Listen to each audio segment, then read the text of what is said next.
Hi there, this is Joe from SquareXO, and this is SquareXO episode 75. Today I'm joined by Miles, one of our contributors on the site. Hello. So welcome Miles, for your Thanks. first time debut, episode 75. I'm quite new to podcasting. I think this is like the second podcast I've ever been on, so That's good. here we go. You'll get used to it. Okay then, before we start, don't forget to visit us at squarexo.co.uk, twitter.com/square_xo, and back us on patreon.com/squarexo, where you can get nice benefits like our SquareXO mug, which is behind me somewhere. I say that every week and you can never see it, but honest, it is there. It's just on the very top shelf and I can't be bothered to reach for it. You can also get t-shirts, mugs, our monthly SquareXO Podcast Extra. I think it's called SquareXO Extra. I can't remember the name of it. And there's that stuff too. So yeah, back is on there. Visit website, because at this moment in time we've got 27 reviews being published live for September alone. Oof. It's been a busy one. And of course we're on Podbean, iTunes, Spotify, Google, and youtube.com/JohansonWater. So we're everywhere. We're everywhere. That's what I like. Okay, so we're going to get on with the gaming news. Let me just get it up on my PlayPad. It's an iPad really, but it's just got a PlayStation sticker on the back of it. So I call it my PlayPad. See? Everything PlayStation.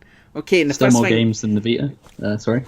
yeah, it has. The iPad's got more than the Vita, sadly. Quite like my Vita too. Anyway, let's go on with game news. The first bit of news this week surrounds Assassin's Creed Odyssey. Is this a game you're excited about? No? Half and half. I enjoyed the last one, Origins, so it could go either way, really. Yeah. Depends. I didn't play Origins, I don't think. I played the one before. What was that again? Syndicate? Syndicate. Is the one in London? Was that Syndicate? Yes. Yeah. Syndicate. I played that one and I thought, it's okay, but it's just more Assassin's Creed, really, so I was a bit... I agree. Take it or leave it. The last one, Origins, where was that based again? Origins was the one that they set in Egypt. No, I didn't play that one. I know my son did, but he didn't like it. Oh, really? But this one, I quite like the look of, because I quite like the look of the dialogue. It looks more RPG to me than ever before. And I love RPGs, so it's kind of appealing to me a little bit. But anyway, it's been announced that it's to receive constant flow of new story content, in-game events, and other assorted additions. The Lost Tales of Greece was one of these, which is a regular episodic quest lines that feature familiar faces and new characters from the world of Assassin's Creed Odyssey. Apparently, Legacy of the First Blade, which is Story Arc 1, I believe, begins in December, and then there's another Story Arc 2, which is scheduled to arrive in spring next year and is titled The Fate of Atlantis. Other features include weekly events, which will introduce a powerful new ship or mercenary to the world for players to hunt down, plus daily and weekly contracts. Sounds a bit like Hitman, doesn't it? It does. I mean, I remember playing through Origins. They had stuff like this before, but it was never quite so extensive. They had like boss fights that would come in like at specific times. So it sounds like they've been building to it for quite a while. Obviously, they did like an extensive amount of DLC for Origins as well. Yeah, I'm excited to see like where they go with it, because Assassin's Creed games before, like, they've not really had a great run of DLC. I don't know if you played the DLC for 3. Did I? It was like an alternate take on history. They had like bear powers. I'm not a huge Assassin's Creed fan. That's the problem. Fair enough. I played the very first. I actually remember this when I had my old website. It's got my very first gaming website I made, and we get in with Xbox, and they took us to all these places, and we saw all these games that were coming out on Xbox before anyone else, and Assassin's Creed was one of them. Yeah. And we went to Ubisoft Studio in Chertsey, I think it was, and that guy was there, the French guy. Oh, what's his name?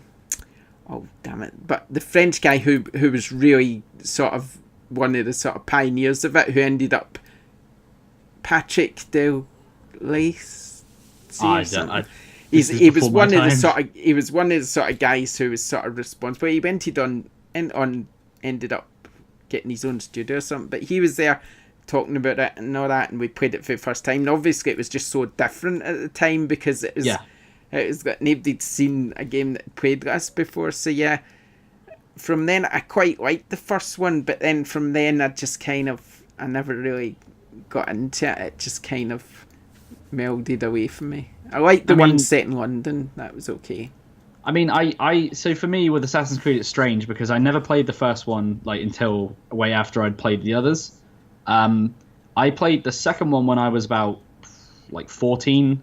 That's when, so I was quite young. But I got it for Christmas with like right next to my PS3, and I really enjoyed the second one. I thought it was quite unique. It was quite interesting, but like every game following that felt like more of the same but different.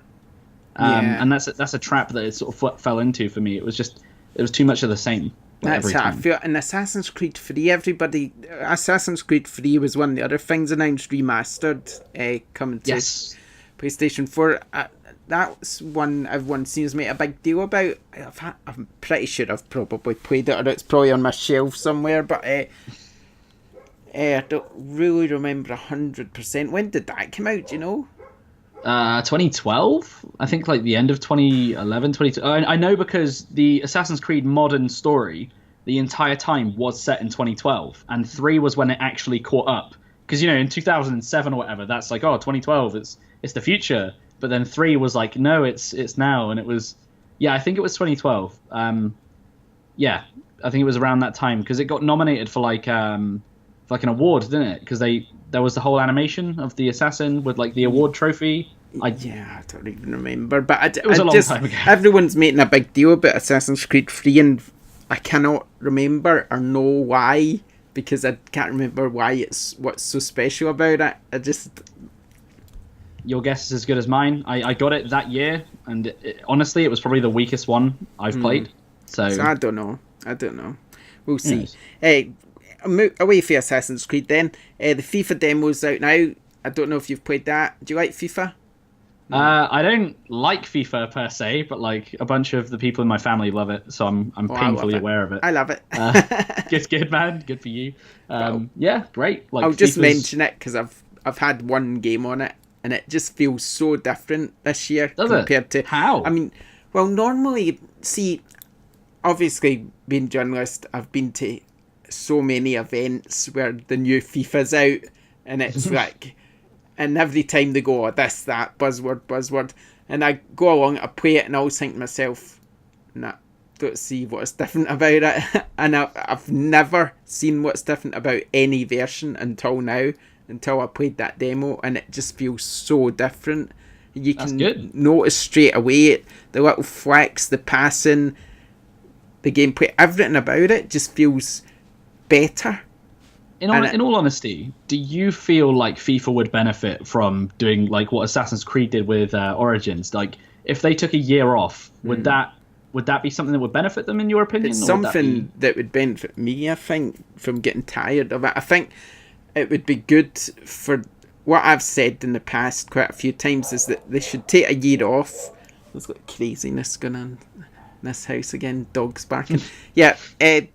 I think they should take a year off, have DLC, like a big, huge DLC patch that in the year in between that updates the teams, blah, blah, blah, blah. But they do that anyway, even if you own FIFA, it's going to be FIFA 18 next year. They still update the rosters and all that. So, I mean, it still gets updated, yeah. So you don't actually need to buy a new version because the roster's still got updated. You just don't benefit from the new features. But I think if they had a year off, but the year in between just released this mega patch, which brought some new improvements to gameplay and all that, and maybe even had to pay half the price for it. And I mean, something different. Just done it by a year ago. But then FIFA should be a service. It should be a game as a service anyway, a bit like Fortnite or whatever. So you should just buy it and then it just keeps getting updated. That's what I think. But I mean, the problem is when you're like, I mean, they've been doing FIFA for years, right? Like, I think I've got like 96 on the Mega Drive or something stupid. But like, how do you change that? That's probably what it is. Like, can you imagine there being the 1 year there just wasn't a FIFA game? Yeah, I just don't think they'll do it because people keep buying it. It's simple as that. It's in the charts now, still. Do you know what I mean? It sells consoles, man. It moves units. It's been in the charts for a year and the next one's out in 2 weeks. So, I mean, that just shows you it sells. So, why, as a business, if it's selling, don't change things. Simple as that, really, isn't it? Yeah, Okay, well, it works, it works. Shadow of the Colossus creator Fumito Ueda, actually, offers updates on his mysterious new game. Now, he's got a new game coming out, because he left Sony, didn't he? Did he? After Shadow of the Colossus, yeah. And Okay. basically, he said his new game's an indie game, but his update was that basically it doesn't feel like an indie game anymore. It's basically feeling what something sort of special. That's good. So there we go. I wonder what that could be. What is it? He says what we're making now doesn't feel like an indie game. He said, and with no idea what it is. Though there's not real. He was speaking to Famitsu magazine, so he was just saying we're in a stage of various trials. We're actually making our idea to test if they're interested or not. However, it's unclear how far along the prototyping is. So it sounds like they're not going to be releasing it anytime soon. Be interesting if Xbox and wrapped them up in it, but I doubt that will happen. Probably. I mean, it's interesting because this is the guy that made like what Ico and Shadow of the Colossus. It's the same guy? Yeah. I mean, I wouldn't say there's anything about Ico or Colossus that really feels AAA. Like, I would say they feel very indie at heart. Like, obviously, they had the budget and the time and the development cycle and whatnot of like a bigger game. But like at its concept, like Ico is the sort of game that could come out today and it would be an indie game. Yeah, like, exactly. That's not. Yeah, I get you there. There's a weird blurred line with that guy. Like these creative concepts, like I love them, but like no one has track record. We won't see it for 10 years anyway. He's always got a new game coming out. It's just when it comes out. Yeah, it just takes a while. Yeah. Also, Hollow Knight has a PS4 and Xbox One release date. Nice. September 25th. The Last Remnant has been remastered for PS4, and Resonant of Fate is also getting a remaster for PS4 and PC. And Spider-Man. Have you played Spider-Man? I have played Spider-Man, That's getting a new game plus update very soon. Ooh, so nice. That'll be good. That's coming just before the new content, I think. Which is I still need to beat it. I haven't finished it yet. So. Yeah, I don't know. It's out soon, I think. It's out in October. I've beat Spider-Man. I love it. Absolutely love it. Good. It's so good. I've not quite finished it yet, but we'll get to that in a minute when we talk about our topic. Right, what's this? Oh, there's more Assassin's Creed news, then I'll just ignore that. The latest charts. Spider-Man is still number 1 this week, beating Shadow of the Tomb Raider, which obviously is a new release, which lands at number 2. Spider-Man, in its second week of release, has already almost matched the lifetime sales of God of War. And apparently Jesus. God of War didn't sell too shabbily either. I don't think it did. Wow. No, God of War's sales were pretty good, and Spider-Man's already caught up to it, so this is going to be a monster.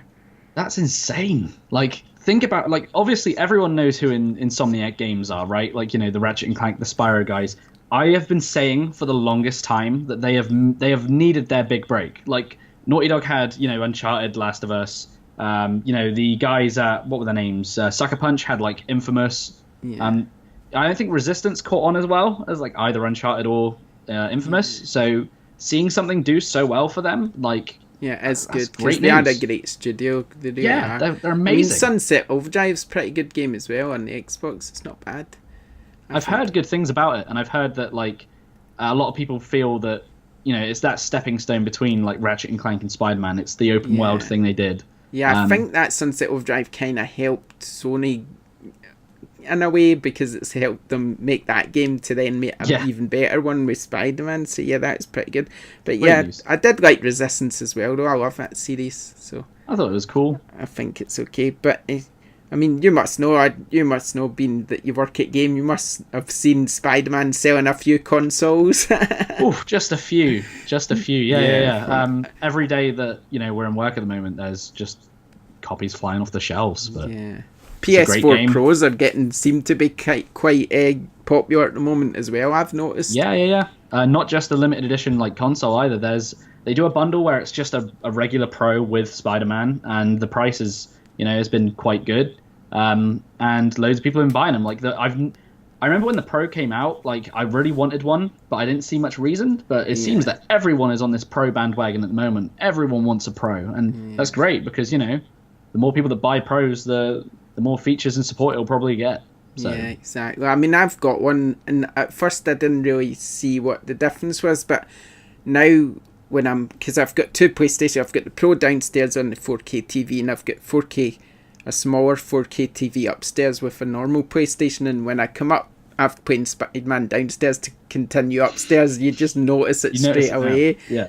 And it's like, it's not as good, and I'm kind of quite tempted to crack open the 500 for upstairs. Don't do it. But I don't. Yeah. I shouldn't do it. But I'm quite tempted.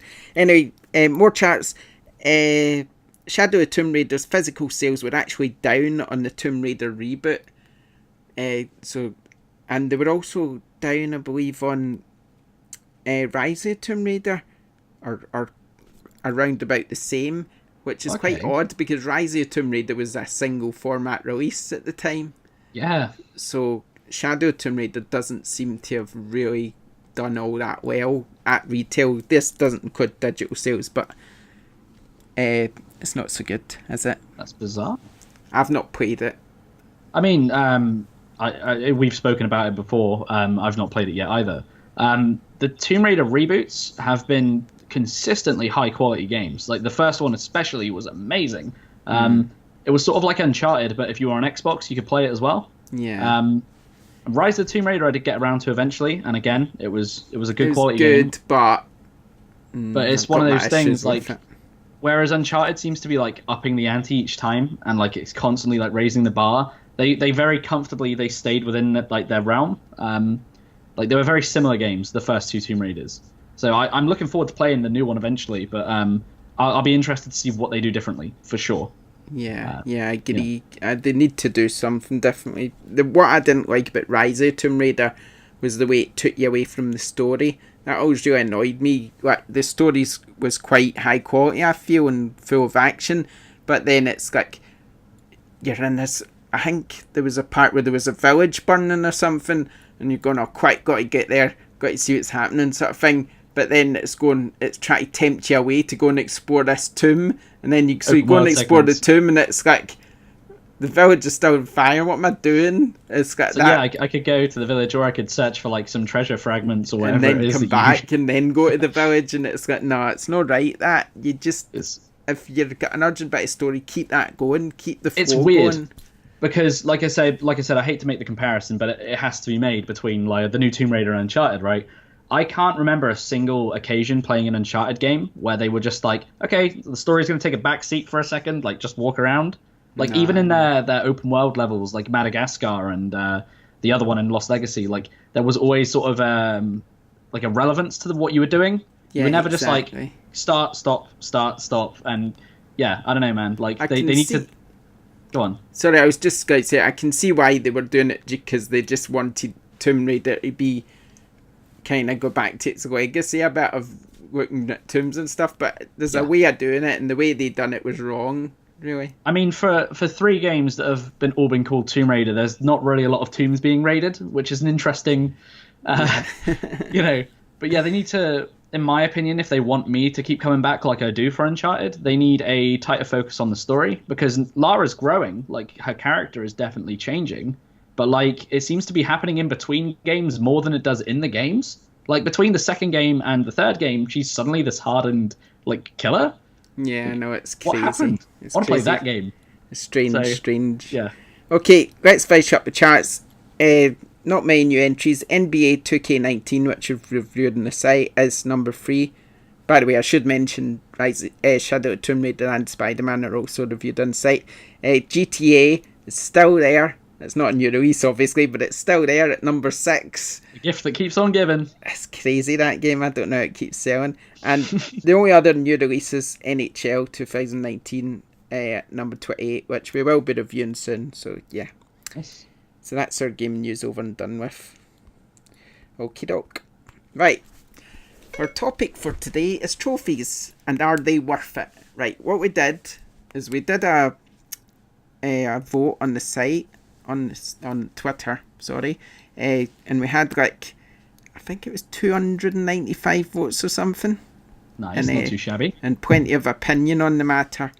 So let me just find it.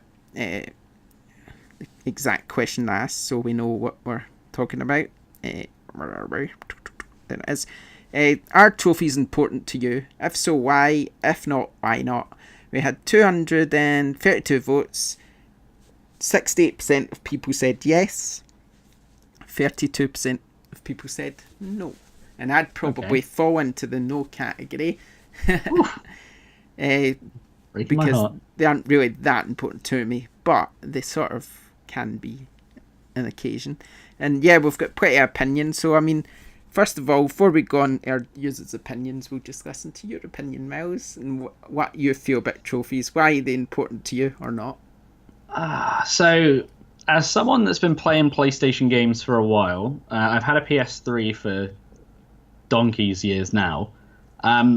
Like, the idea of trophies at first, I didn't really care about. It was just sort of a nice little extra, like the achievements on Xbox. But as I stuck with the system more and more, and as I play things more and more, it was sort of nice to have like a little, like a literally a trophy cabinet to sort of look back on, remind yourself of things you did, like, you know, track your progress. It's more like a tool than it is a thing of itself, if that makes any sense. Yeah. I do like using trophies to sort of compare with my friends where we're out in games. I like the feeling of getting a platinum. That being said, I am a bit of a trophy whore in the sense that I have bought some of those like cheaper, like what's the name of the company, like Ratchet or whatever they're called. I've bought a couple of them, but at the same time, like some of those games, like Super Destronaut DX, I actually really liked that, and I wouldn't have bought it otherwise. So there's trophies. They're difficult because if you play games just for trophies, I don't know why you're playing games. No, if you play games and you don't care about trophies, like I kind of get that too. I like them because, you know, I've been playing games for a long time. They show what I've played. Many times I've actually helped aid my memory in whether or not I've even played a game. I've played that many games now. But yeah, they're a fun little like side attraction to the main experience of gaming. I don't just want to get trophies. I like playing games. Yeah. But yeah, I mean, that's my general.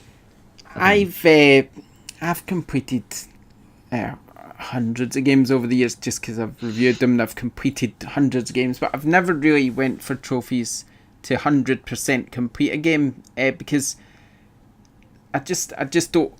I don't know whether it's where I don't feel the need or where I just don't have the time, because I mean, Right. Obviously if you're playing a lot of games like I do, you complete one, write about it, you move on to the next one, and then you rarely come back to sort of. So unless I really, really like a game and I want to keep playing more and more of it, I would probably just get the trophies naturally. So I mean, Spider-Man's a good example because I've completed the game weeks ago, but now I find myself still playing it now because I just really like swinging about New York and just playing all the little side missions and stuff. So I think I'll really want to get the platinum, but I think I would get it naturally anyway, just because I'm doing all the stuff there is to do. That's usually the sign of a good set of trophies as well. Like some of these trophies that are put out there just to be like, you know, obtrusive and obtuse and annoying, and yeah, I don't like those. Yeah, because someone said to me, you remember the Xbox and it only used to have like 10 achievements or something, but they were all sort of worthwhile and you would get them because they're worth getting, sort of thing. And when an achievement was an achievement. Yeah, so I mean that's my sort of first memory of well, just that sort of system, achievements, because I when I made my first website, the first console out was the Xbox 360 because the PlayStation 3 launched after that, didn't it? So we sort of made the website about Xbox to begin with. and I was playing Cameo, I remember, and swimming under the water, and there was just all this orchestral music and stuff, and it was like, this is bloody amazing, because obviously it was just a nice step up from the last generation of consoles. And I was playing it and I'm like, no man, this is so good. And then this sort of achievement just popped up. It was the first time I'd seen one, I think. And I was just like, wow, that's really cool. And I was like, that's a really cool idea. And I think from there I kind of got a bit addicted to them just because it was new. And it was... We've all had that phase. Wow, this is really awesome. Just your very first one that pings. I know mine was Cameo. What was yours? Do you remember? Ooh, yes. I remember my first achievement. It was on PlayStation. It was a trophy. It was for Ratchet and Clank, A Crack in Time. Yeah. And the reason I remember that is because Ratchet and Clank, since the third game, had trophies anyway, but they were actual, like, trophies. Yeah. Like, in the game, there was, like, a trophy section. And I was like, oh, like, okay, it's just a trophy. I didn't realize it was, like, an actual, like, achievement trophy until, like, a year later. So... Yeah, but it's great because you couldn't do that on the PS2. Like, when there was no real online, like, what would be the point? Yeah, it's as much a thing for you as it is for other people, which is cool. That's pretty cool. I don't remember my first PlayStation trophy. I'll need to look into that one. I'm sure there's a way to find out. Probably. There's a lot of games, though, that you would have got trophies in, but then obviously trophies were, like, support was patched in. Yeah. Like GTA 4, Little Big Planet, those sorts of games. Yeah. And it's heartbreaking now going back to a game that doesn't have trophies. Like Lego Star Wars The Complete Saga, which I bought the other day. I mean, I don't know. And do you know how many trophies you've got? I know only because I recently passed a milestone, so I'm a bit off, but over 5,000 now. So I'm getting up there. I know I'm level 19 or something. That's not too shabby, man. It's alright, I guess. Considering I don't go for platinums, really. It's alright. I've got like 3,094 bronze. Oof. 435 silver and 125 gold and 5 platinums. Level 18, I am 95%, so I'm very close to level 19. I mean, are you fully aware of how the trophy system works? Like the points and the percentages and all that stuff? Clue, no. So, like, bronze trophies give you less points than silvers give you less than golds, etc.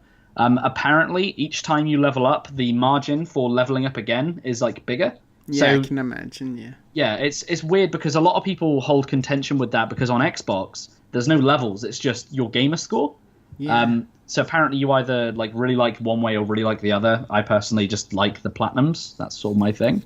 Yeah. Just I like the platinums, but I've not ever really went for the trophies. So that's the thing. I mean, I'm just... It does make you think. Like, how many people buy PlayStations and stuff just for, like, FIFA or for Call of Duty? How many people don't even know, like, what trophies are? Like, legitimately, how many people that own these consoles don't even, like, aren't even aware? No, because you do get trophies for FIFA, but it's not something I've ever sort of went out of my way to get. Exactly. Like, I'm just looking through my list here, for instance, like my platinums, for instance, is all games that I really like. So Job Simulator, 100% complete, because I just really like that game. I imagine FIFA, but all the sort of Marvel Telltale games, I know they're really easy to get platinums in anyway, but I just really like those games, so I just got the platinums. Man. They're still good games. I just got the platinums easy. There's probably loads in here where I've got quite a high percentage of completion, but I've just not went to get them. So, I mean, I could probably bump my platinums up to... Yeah. You can do a clean quite high levels in a little amount of time just by going through the games where I've not quite got there. Do you know what I mean? I get what you mean, man. So I mean, but it's just something I don't bother doing. But I don't have anything against the people who are got like hundreds of platinums. I mean, I think good for them. They enjoy. Yeah. That's what they enjoy about it. But take Spider-Man, for instance. I mean, I do enjoy it, but getting the platinum, I can see how it would be a grind because all these side missions are quite similar to each other in each area. I mean, I enjoy it, so I don't care, but I could see, just from a sort of critical point of view, I could see that as being a downside to some people, how it begins to feel like a grind and it begins to feel quite similar outside of the story. But at that point, why are you still playing the game? If you're just playing it for the trophies, I would say you're like that doesn't make sense. If you're doing it for the trophies and you enjoy it, great. But if you are literally doing something you do not enjoy for trophies, what are you doing? And that's coming as someone that's platinumed Tony Hawk's Pro Skater 5, which let me tell you is not a great game. I've been through that once with that game. I wouldn't do it again. Like if I genuinely didn't enjoy Spider-Man, which I love the game, but if I didn't, you wouldn't catch me doing every hideout if I hated that part of the game. Yeah, makes no sense. I just wonder, I'm not criticising anyone here, but I just wonder if you've got, say, 150, 200 platinums, there must have been a good chunk of games where you went through thinking, I hate this. Yeah, I mean, I've only got like 53, and there's probably a good 5 that, like, I don't know what I was doing at the time, but I guess I really wanted a platinum. Yeah. There are some games that are so bad that if you do beat them and you've gotten so far, you're like, well, I might as well just finish it just so I can like say I've conquered it. I think that was Pro Skater for me. It was like, I don't like this game, but I want to be able to prove to people that I know that I don't like this game. So I did it. Well, a game with Skyrim, for instance, I mean, I absolutely go up for that game. I adore it. But I've not platinumed it because it's just so much to do. So I'm not bloody... I'm close. I'm close to platinuming it. I love Skyrim as well, but it's one of those games that I played like a ton at once, and then since then I've tried to go back and finish it, but because with Skyrim and Fallout, if you leave your character alone for more than like 2 days, you just forget exactly what you were doing. And it's hard to go back to. It'd be interesting to find it on my trophy list here, but there's just so much bloody stuff in my trophy list that it's like, no, I've no chance of finding it. They need to put a search on this thing. Yeah, I mean, it's crazy. I don't know what I've got in it. I'll need to look it up at some point later. But that's why I use that website, like PSNprofiles.com. Oh yeah, I'll look on there later and see how many I've got on it's an easy way of like filtering and seeing what you've done, and it's also cool because it'll tell you games you've 100%ed that don't have platinums as well, which on Xbox a lot of the time would be like 1,000 gamer score, which is the equivalent to a platinum. Yeah, see, that's the other thing. I've got quite a high score on Xbox as well, so obviously a lot of my sort of score, if I'd just been on PlayStation the whole time and not used Xbox as well, a lot of it might have sort of carried over to here. So I mean, I've got quite a big score on there. So it's got. I'm very similar, but the thing is, on Xbox I got to 60,000 and then stopped, which is weird because if you look at it like that, that's basically 60 platinums. But obviously with Xbox, not all of those were 100% games. In fact, more than the majority were just games that I played.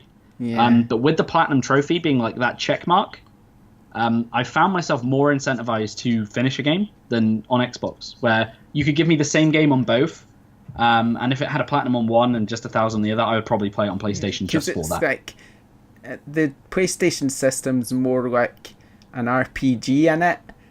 Yeah, kind of. It's more like stat-based, and there's more numbers and dials and stuff and bars to look at, whereas on Xbox, it's just, there's your number. Like, I do like it. It's good. Let's see what other people say. Chris. Yeah, let's go.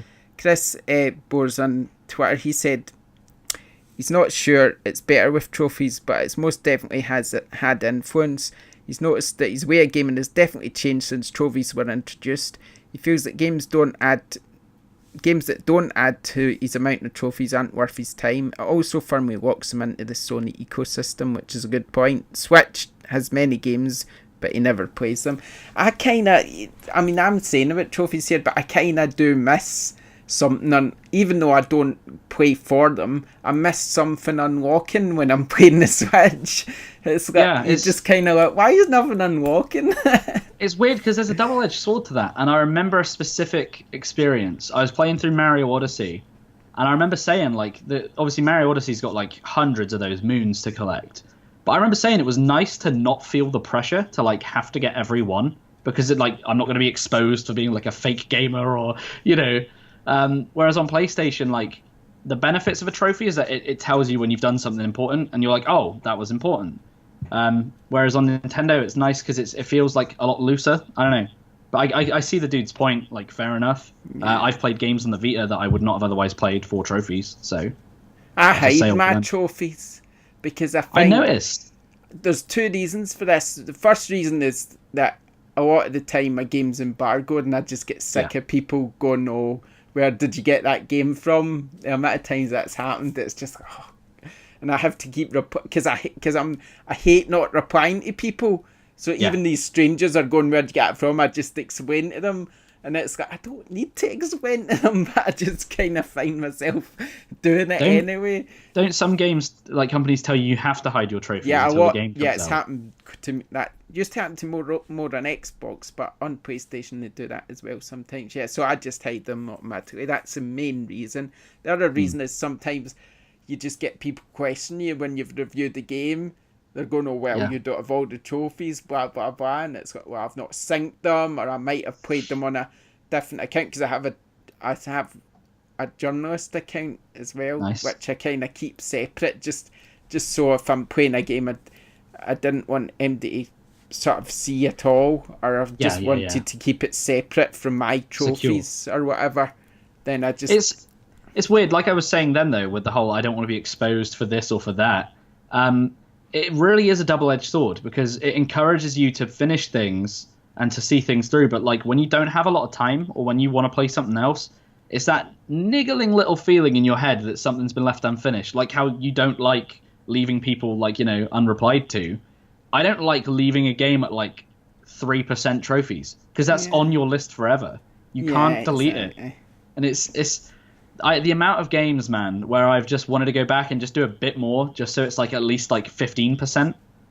But yeah, it's weird, dude. It's very psychological. And the other thing is, there's some games, right, where okay, I might have completed it, but it'll only say something quite low, like 30%. Whatever. Even though you've got the trophy to say you completed the game, people go, well, and it's like. Yeah, but not every game does it the same way. I know, some all games are different. Exactly. Trophies. I know, like exactly.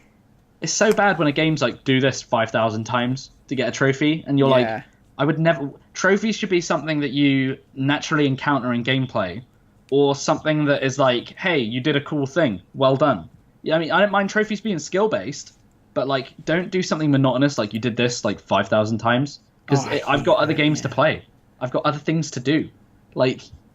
Exactly. Some of them really annoy me. Some of the things they ask you to do, it's what puts me off. I think if there was less trophies in a game, but they were for really important things in the game, then I would probably have tons of platinums. But the things that make you deviate is just, I mean, Dan, who used podcast, I could see his point. He says he likes to complete trophies because it lets you see everything the developer wants you to see in the game, but sometimes I don't think that's true. It depends on the developer, man. Some developers don't care. Like, some developers just have to make... Isn't there like a requirement to so many trophies in a game? Yeah, like exactly. So they fill it out. Exactly, and so some of it isn't that they want you to see everything that there is to see. Some of them is they're just ticking a box, and it's like... And that's really annoying. Like, let's have a think. I think with Spider-Man, there's a trophy where you get it for greeting 10 people in the street. Got them shaking their hand. I mean, that's not really necessary, is it? Got them greet 10 people in the street. No, that's a bit of a stupid trophy. Seeing that trophy, like, as stupid as the trophy is, seeing that trophy informed me you could do that. I didn't know you could do that. Yeah, I was just swinging around being Spider-Man. Yeah, so. I didn't know you could do it. So I mean, I guess it taught me something, but I don't think it's really that necessary. Whereas there's other trophies that actually surprise you. There was one, I won't mention it for fear of spoilers, but there was one I found by mistake, like in the sort of outskirts of the game, because I don't study the trophy list when I play the game, because obviously I'm not big in them. You don't want to spoil it. So I found this one by mistake, and I never even knew it. It's like, wow, that's pretty cool when they do stuff like that. But the problem is, so again, to go back to the greet 10 people trophy, right? Like, part of me says, wouldn't that be more magical if, like, there wasn't a trophy saying you could do that, and then you just discovered it, and you're like, oh wow, you can speak to people. I guess it's in that way double-edged. it'd be cool. One way more people see it, but the other way more people are surprised by it, and it's a real tough, like, annoying little thing. So, but I'd like our listeners to tell us two things: what they remember their first trophy being on the PlayStation 4 or the PlayStation at all ecosystem, and also what you think the most annoying trophy you've ever seen is. That would be good. Okay, let's go to some more opinions. Sweet. Nick, who also writes the site, he said everyone likes recognition for a job well done. Plus, it gamifies games, allowing you to compare and compete against friends, or more simply see how your friends are getting on without the risk of giving them spoilers. So that's quite similar to something you were saying anyway. This person says they've 105 platinums. Game of Chris, this is. 105 platinums, but doesn't really bother them. Either way, only play games once too, rather than games with easy trophies. Thomas says, no, time is limited and generally just wants to enjoy the campaign and the story. I pretty much ignore trophies, although I can appreciate why others chase them. And Barry, there's so many opinions here, so I'll just read out a few, then we'll talk a bit more. Barry says there's a pleasant bonus that does not make or break a game.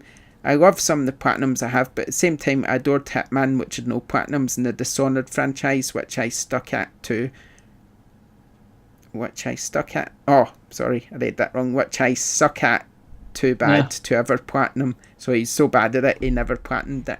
Oh, Barry, come on, get a grip. Okay. So, yeah, what was I going to say? I had something else to say about it. Oh, I think it was something similar to what Thomas was talking about, just how time is limited. I think that is probably my main reason for not platinum games, is just that I've got 3 kids. I've got work to do and stuff, and it's just that, where's the time? Because it does, I mean, if I'm reviewing like 6 games in a month or whatever, where's the time to platinum games? Because the next month you've got more games to sort out, and I've just never had the time to do that. So this is part of what I meant earlier when I said that like a good trophy set is something that you would sort of mostly naturally encounter, like Spider-Man. I think a lot of games, and it's difficult, but a lot of games sort of do that thing where they make you do the grindy stuff or the collectibles or this or that. Those are the ones that I can see people saying like time is a thing. Fine. If more trophies were like skill based and it was a matter of like, oh, you did this challenge, like well done. Like, you know, if there were less crap trophies, to put it bluntly, more people would have platinums. And it's one of those things, man. Like a game like Spider-Man actually has a pretty decent trophy set. Yeah, it does. And like you said, you can see yourself doing that, but that doesn't necessarily equate to another game like, say, Skyrim or Fallout, where you've got to do like a bunch of everything. Yeah. So yeah, time is a factor, man. Like that's always going to be a thing. But I think I read Dan said on Twitter that he likes to just finish a game until it's finished. It's not that he would. It's not that he's got more time than you necessarily. It's just that the way he games is differently, and I respect that too. Exactly. A lot of people like to see something out to the end, like watching a movie. But for me, it's like if I get bored or there's a trophy I don't want to go for, I'm gone. I'm on to the next game. Yeah, that's how I feel there. I mean, and I love to finish games. Like I said earlier, I've finished hundreds of games, and if the story grabs me, I'll always finish the game, whether I'm reviewing it or not, because I love it. And that's my main aim in gaming, is just to finish the game, finish the story, because generally I love the story-based games. So that's, when I'm playing a game, that's my main focus. That's all I'm focused on, the story, to beat the game. And finishing the game, because I'm enjoying it. I'm not the side stuff. I mean, for instance, Spider-Man's a great example of this. Again, when I was playing the story, that's all I was concentrating on. So when I got to the end and finished the game, I then looked around at how much I'd completed the side missions and stuff, and I'd barely touched them because I was so enthralled. Because I was so enthralled with the game. So I'm like, oh god, it's going to take me forever. Because I see everybody else. Is that not the mark of like a good story though? Yeah, like exactly. But so, on that topic. Sorry, go on. No, I was just going to say, I see everybody else platinum in it now, and I'm thinking to myself, well, how did they manage to do it so fast? But all I've been focusing on is the story. They've obviously been focusing on the story, but just doing the side bits along the way, whereas I was just got one focus, get that story done, because I'm really enjoying it. But it's quite interesting that not many people actually complete games. I mean, we're talking about people platinum them, but not many people actually complete a story in a game, which is crazy to me. I mean, that's crazier to me than getting platinums. I mean, not even finishing it is that it's strange. It's really, really strange to me that someone would buy a game like Uncharted 4 like a great game that was crafted by hundreds of people, that's got this really compelling story, these great set pieces. And someone's like, yeah, I played the first couple of levels. I got the feel for it. I know what the game is. It's like, no, you don't. Play the game. That's what I don't get. It's like kind of watching a movie and going, I'll watch this later. Yeah, like if you watch the first 20 minutes of a Marvel film, went, cool, I've seen that. Like, I'm off. But like to quickly interject, like an example of a great game with a great story, but an absolutely god-awful, terrible trophy set is The Last of Us Remastered, and probably The Last of Us 1 as well. Those trophies, like if you beat the story, like you say you did with Spider-Man, you just go through the story, I think you get 1 trophy, and that's difficulty-based as well. There's not a lot of trophies in that game, and a good majority of them, I think, are in the multiplayer, which like no one played. Yeah, I hate that. And that's another thing about trophies, man. Like, there are a lot of trophies out there now that you can't get anymore because multiplayer isn't a thing for certain games anymore. No, I know, and that's crazy, isn't it? That's annoying. That's weird. That's why I just don't like multiplayer games generally. I'm not really a fan. I like story games. I'd rather they didn't bother putting multiplayer in Uncharted and Last of Us and Skyrim and anything like that. I would rather Skyrim's got multiplayer? No, it doesn't, but you know what I mean. I'm just saying games that. I don't want them to ever put multiplayer in it.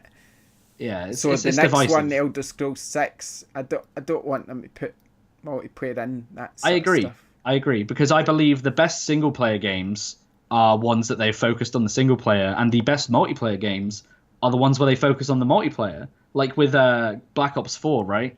Like this new Blackout mode, everyone's saying, it's amazing, it's all this positive press. Do you remember the negativity floating around on the internet when they said they'd cut the single player for Black Ops? It's pretty bad. Then here's the thing. You take GTA 5, for instance, it's a beast now because of its multiplayer. And it's like, so what if, for instance, the Elder Scrolls 6 added multiplayer and everybody played story and thought to themselves, yeah, it was good. And then they played the multiplayer and they thought, oh wow, this is amazing, and everybody got hooked in the multiplayer. I would worry that the single player wouldn't be there in the next one. Yeah. I mean what's going to happen with GTA? Are they going to... That's a real shame. Because GTA, like, the single player was massively, at least in this side of it, like the single player is great in GTA 5, but it's massively overshadowed by, to the extent where they had like all the lines, all the mocap and all this stuff done for a single player expansion, but they said actually it's not financially viable, like we should just do more multiplayer stuff. Yeah, because it's making them a fortune. Can you imagine if they did that with Red Dead Redemption and we didn't get Undead Nightmare? Can you imagine like what we would have missed out on? It's just... there's a positive to it because, like, great, that multiplayer game, more people are still playing GTA. It's still in the sales charts. But what if the single player disappears next time round? Where's it going to go? You know what I mean, that would be scary. But anyway, let's read some more, just a few more opinions before we wrap up this topic. Because there's so many. I just want to make sure we at least acknowledge people have said some, so I'll just read out just a few more. Tony B, he said he used to be really into trophies but found it was ruining games as he was playing them in ways that weren't fun just to get trophies. Heck, I even played games I disliked for them. With the PS4 came out, I disabled all notifications and just do them only for the games that I love. So I like that guy. Yeah, that's quite interesting that you've done that. Ashaway says, I can see the appeal but they're not for me. I prefer playing games straight through and not worrying that I need one more mundane task for a platinum. True. Good opinions here. And finally, we'll do one more. Nikki J says, it could go either way for me. If it's a game I really care about and really into, then yes, they matter. But if it's a game I'm not passionate about, I could go without collecting them all. So yeah, nice mixture of opinions there. Thanks for that, everyone. You know our thoughts, which is good. So yeah. That's interesting. Right. Okay. We normally play this game. It's fun to play games. So we're just going to play it right now. Let's go. We call it Drop the Score, right? I don't know if you've heard of PlayStation The Drop. You probably have because I send you a link to it every Friday. Just telling you the new games coming out. Yes. Yeah. Okay. So our game's just a fun way of reading out the new games that are out this week. And what we do is we give them a score based on their name. So we're kind of guessing what the Metacritic score will be based on their name. This is going to be disastrous. So yeah, we take one each, and let's go. We'll let's see how it goes. Right, the first one's for you, and it's called 8-Bit Armies. So, I've seen the picture of like the dude with the sergeant dude. Yeah. So what do I have to score out of 10? Yeah. I mean, obviously, actually, it's Metacritic, so do it at 100. Oh, yeah. I mean, the obvious answer there is probably like 88, just because it's called 8-Bit Armies. But quality-wise, I wouldn't like to comment because I don't know. But I don't know. Like, I'll give it a 50. There you go, 50. I'll give it a 50. Go either way. You might be right. You might be wrong. We'll see. Anodyne, right, this is my one. Anodyne. Usually I'm meant to read out the description as well, so I'll just read the description for 8-Bit Armies just so people know what it's about. Welcome to the fast-paced combat of 8-Bit Armies. Collect resources, build up and defend your base, research devastating super weapons and crush your opponent in an epic clash of firepower. So there you go. You reckon that's getting a 50 on Metacritic. Yeah, so that's a 50. Anodyne. Right, this looks like a sort of 16-bit sort of top-down, just from the picture, it's kind of like a top-downy Stardew Valley style game. Immersed in a moody, dreamlike soundtrack, explore a world of natural, urban and abstract environments, solving puzzles and defeating enemies with a broom. But I think this could be a little hit. I don't know why, I've just got a feeling it might be quite good quality, so I'm going to go for a 70. Oof, nice. Okay, this next one we've actually reviewed on the website. It's a PSVR game and it's called Blind. Blind is a narrative-driven psychological thriller for virtual reality where the player is blind and must explore the surroundings using echolocation. So, yeah, Blind, what do you reckon? Well, it's on VR, so, I mean, it could go either way. The concept sounds great. I would say 60. I'm going to say I'm more positively inclined than negatively, but... Okay. It's on the VR, so I've seen some bad stuff on the VR. So, 60. Do you have a VR? I've had 2 VRs, but every time I get one, I love it for like a month at a time, and I'm like, I gotta get rid of it. But it's because they did the V2 with like the HDR pass-through stuff. Yeah, I've got that one. Yeah, I need to get that one. That's the one I want to get. So yeah, I'm gonna get one. I've got that one. Yeah, Blind. By the way, we reviewed that this morning on SquareXO. What did it get? What score did it get? I think it was 8 or 9. It's quite really? High. Yeah. Good. It was quite high. So, nice. Yeah. It was quite interesting. Probably not for me, but it was quite interesting. I think I'm just waiting on Vacation Simulator because I love Job Simulator so much. So that's the one I'm really looking forward to. But nothing else has really caught my eye at the moment. But hopefully something will soon. The next game, Capcom Beat 'em Up Bundle, which was kind of just announced on Friday. And it comes out this week. Relive the glory days of cooperative arcade games with Capcom Beat 'em Up Bundle. The comprehensive collection includes 7 classic games, each with various multiplayer options, online capabilities and detailed galleries. I'm going to go for a 60 for this one, but we reviewed it on the site today and it got a 5, I think, out of 10. I think it was a 5 out of 10. That's just from memory. Was that just like a bad port job? No, I don't think it's that. I think it's just that it's not aged well. I think was the general consensus of that one. Okay. That was Nick that reviewed that one, I want to say. Fair play. The Door. Holed up in a secret lab in a dark forest, Dr. Jacob devoted himself to research in the lab he created to treat his terminally ill daughter. One day he is trapped in the lab and everything begins to change. The Door. That's a PSVR game, by the way. Another VR game. Okay, so like, what's the sort of the idea? Is it psychological horror? Did you say? Yes, where he's trying to treat his terminally ill daughter or something. Okay, and he gets trapped in the lab. I'm gonna say 30, and the reason I'm gonna say 30 is because horror, both in films and in games, is one of those things where it's either really good or it's real bad, and it's on VR. So I'm gonna say it's probably real bad. Okay, that's just me. Okay, Downward Spiral Horror Station PSVR. It's PSVR week. I know. Downward Spiral Horror Station is a mysterious and atmospheric zero-gravity thriller set in the lost and forgotten horror station. This is another one we reviewed on the website today. And again. it got a 3 out of 10. So I'm going to be a little bit more generous and give it a 40. Wait, there we go. Bit of positivity. Fishing Sim World. Fishing Sim World is the most authentic fishing simulator ever made. Feel the adrenaline rush of landing a trophy largemouth bass and the thrill of fighting huge carp and monster pike. What do you reckon? This isn't a VR game by any chance? No, is it? no, it's not. No. I know someone who's played this.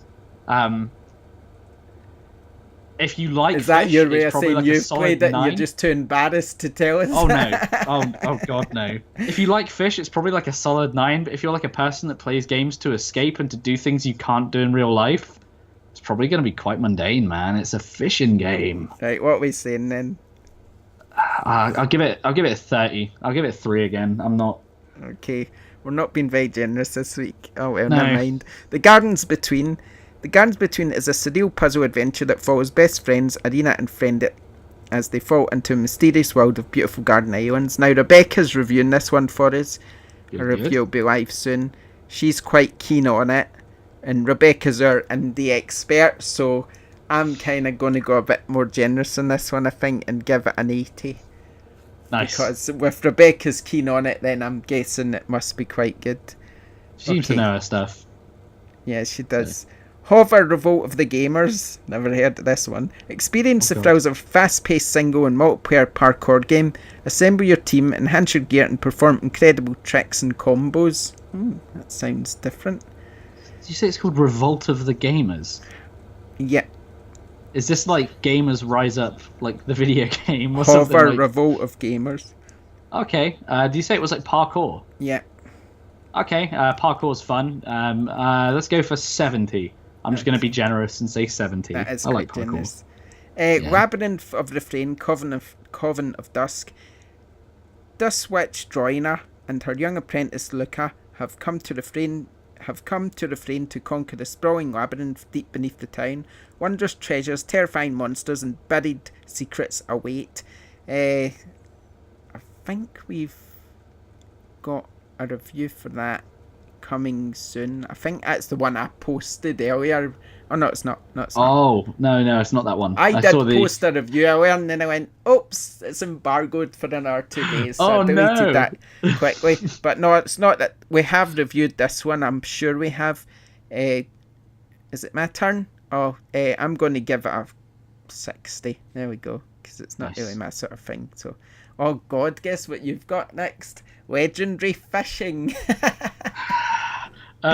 Experience the thrill of catching over 20 different types of fish, from king salmon to largemouth bass, including unlockable gear. Yes, unlockable gear, missions, multiple destinations, and hours of fun, solo or with friends and family. Ooh, catch fish with friends and family. I didn't even know there were 20 kinds of fish. I didn't even know. Okay, well, surely just to be massively a high massively score just for that. Yeah, well, just to be massively inconsistent with my previous score, I'm going to say like 80. Wow, maybe that's like the FIFA versus the PES of the fishing world. Could be. Which one will be carp? That's my dad joke. Which one will be carp? Rearrange the letters though to get. But you know, like I'm not wrong in saying that with FIFA and PES, like you either really like one or the other, right? Like most people are like that. I like both, but I generally like FIFA better. So yeah, I'm wondering like if there are these two different like fishing sim camps. Like, oh no, Ultimate Fishing Sim World is the one to go for. Fishing Sim World's digital and retail, and Legendary Fishing is digital and retail. So that's quite interesting that there's two coming out in the same week. That's beyond me, that one. My Brother Rabbit, an adventure set in a surreal world that mixes reality with a child's imagination. A sick girl is left with her brother when her parents set out to find treatment. These children must learn to cope together through the power of imagination. Now, I've saw the graphics on this one, and it looks really quite impressive. So it just depends how the story comes together with the graphics, because they certainly look unique and colourful. So I'm quite impressed with how it looks, but I've got a feeling it might be okay. I'm going to go for a 70. Just to quickly interject, when you started talking about that, obviously we just finished the fishing sim talk. You said My Brother Rabbit, and I thought you genuinely were talking about like you had a brother called Rabbit that had maybe played like the fishing sim games. Nah, I don't. Okay. But That would have been cool. he's Okay. talking over the carp again. I'm going to use that joke as much as I can. Keep going, man. Okay. Make it a triple. Neon wall. Is that what a fish supper? Make it a triple. Get that. Make it a triple. God. What is this? Oh no, you told me me. laugh. You said you want to be on a podcast. I said sure. I didn't know we were going to be cracking fishing jokes. Right. What's the next one, man? I like it. I like the jokes. They're good. They make me laugh. As long as they make me laugh, it's achieved something. Doesn't matter who else laughs. You've got to laugh. Neon wall. I do. Escape your way out of Neon Wall by solving puzzles and overcoming a variety of challenging levels. Over the course of the game, you will need a combination of skill, concentration, and precision to be victorious. Neon Wall. We are reviewing that one. I can't remember who's reviewing it now, but someone is. I mean, when you've got like 28 reviews going up in a month, like it's kind of hard to remember. Yeah, there's still more to come, but these are the ones. These are the ones that are still to come. A lot of these. So this one's PSVR, by the way. I never mentioned that. Neon, well, it says skill and it says precision, and then you say PSVR, which contradicts the first two words quite heavily. Have you ever tried being precise in a VR game? Some of them It's are not real. easy, is it? No. I'm going to give it a 60 anyway, just because I want to be like positive, and I am a proponent of VR, and neon is a good word. So 60. Let's go 60. Right. We're going to speed this up a bit. There's so many bloody releases coming out next God. week. It's unbelievable. Right, let's go a bit faster. Let's go. RGX Showdown. It's you against the world as you race through traffic and teeth-gritting edge of your seat races. Climb the ranks, unlock cars, customizations, and claim your championship title. 60. Okay. Okay, nice and easy. Scribblenauts Mega Pack. You know what Scribbles is, don't you? I know what Scribblenauts is, yeah. So it's a mega pack with 2 classic games and all new content. What do you reckon? I'll give it a solid 70. Scribblenauts is great. There we go then. Speed Brawl. Speed Brawl is a 2D combat racer about moving fast and hitting hard, maintain your momentum, build your combos, and unleash powerful special moves, then do it all again faster, and faster. 50. That's a pretty middle of the road. Fair Yes. Splody. Classic couch cooperative bomb dropping action. Classic couch cooperative bomb dropping action gameplay brought into the modern era. Place bombs, get out of the way, destroy your friends, quick power ups, explode your way to victory in a variety of game modes adapted for smooth multiplayer. I'm going to go 70 because I love couch co-op games. There's not enough of them. There's You not need enough more. of them. You're right. Toon War. Your mission is to liberate peaceful villages from evil forces, eliminate enemies, and win over dangerous bosses. Toon War is a twin-stick shooter game with colourful and vivid graphics. 50. Nice. Transference PSVR. This is the game from Elijah Wood. Really? Remember? Yeah, it's a PSVR game from Elijah Frodo Wood. game. I don't know if you remember it. I think it was announced either at Ubisoft's or Sony's press conference. Jump into an escape room set in a deranged mind that experienced a first-person exploration game in a chilling new dimension. Shift between 3 perspectives and attempt to unravel the mystery hiding in this mind-bending psychological thriller. We are reviewing this one. By the way, we got the code today, so we will bring you an opinion on that soon. But what is your first score impressions? You said it was a PSVR game, psychological horror puzzle game, and it's got like a famous name at the top of it. I'll give that a solid 70. I mean, they're the best VR games, really, aren't they? The ones where they're more puzzle based and slower. Yeah, 70. I'd say. He's not in it, but it's his. But it's his studio or something. That's like cool, man. That's real so cool. That could be quite interesting because obviously maybe it's a more movie based thing. I don't know, but it could be quite like an experience. Trickster VR Dungeon Crawler PSVR. Jesus, a lot of PSVR games this week, isn't there? There is. A procedurally generated fantasy adventure starring floating islands, epic loot, and horde of orcs. Try your skill against orc combat expertise, ancient magic, and ragtag airships. It sounds pretty cool, but I don't know. It sounds pretty cool that it's fantasy adventure PSVR. I like the sound of that, but I've got the feeling it's just not going to be pulled off very well. So I'm just going to go for my third 50 in a row, I think it is. Okay, we've got a few more. Unearthing Mars 2 PSVR. As Deputy Commander in Unearthing Mars mission, you're trying to unravel the hidden secrets in the Phobos fragment. through the Arc device, experience a war across space and return to Earth and Mars of ancient times. Sounds cool. Let's go for 60. 60. Okay, Yeah, last let's one. go for it. Warface. Warface is a contemporary first-person shooter with millions of fans around the world. 4 unique classes with special skills, teamwork, exciting PvE missions and full raids. Various PvP modes with dozens of maps. Play for free. 70. Then 70. Okay, yeah. So there we go. That's it. That's all the games coming out this week. There's plenty of them. Lots of VR. Yeah, it's good to see it being supported so much. We weren't mega generous with the scores, but oh well. You can't have everything, can you? No, you can't. But no. So yeah, we're almost time to wrap up then. But before we go, I've got a little surprise if I can find it. Hold on. Right, everyone who loves Spider-Man, we've got a treat for you for listening to the end. One person is going to win. What are they going to win? Is it something Spider-Man related? Spider-Man Season Pass. Ooh, city that never sleeps. Here's the voucher code. Listen, people. And whoever's going to get it gets it. So, the number 8. E for elf. L, K, E9, N3, CGPT. Whoever gets that gets the Spider-Man Season Pass. So congratulations if you listen to the end. And just to see if you have been listening to the end, we're going to just bring back our end of the show word, which I keep forgetting to do. So we just say a word and you've got to tweet it out just to prove you listened to the end. So the word can only be carp. I knew that was coming. The second you said the end of the show word. God. It had to be carp, didn't it? Amazing. It had to be.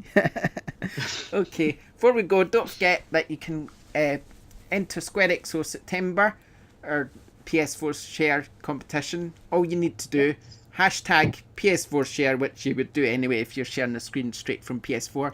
Put hashtag SQXO SEPT, SEPT, and that will enter you into our competition. This month you can win a copy of Spider-Man, courtesy of monstershop.co.uk. Thank you very much for that. You can also win a Crash Bandicoot cap, which is really cool. That comes from Numbskull. And you're looking behind you as if you've got one. He does have one. He's got one. No, it's not that one.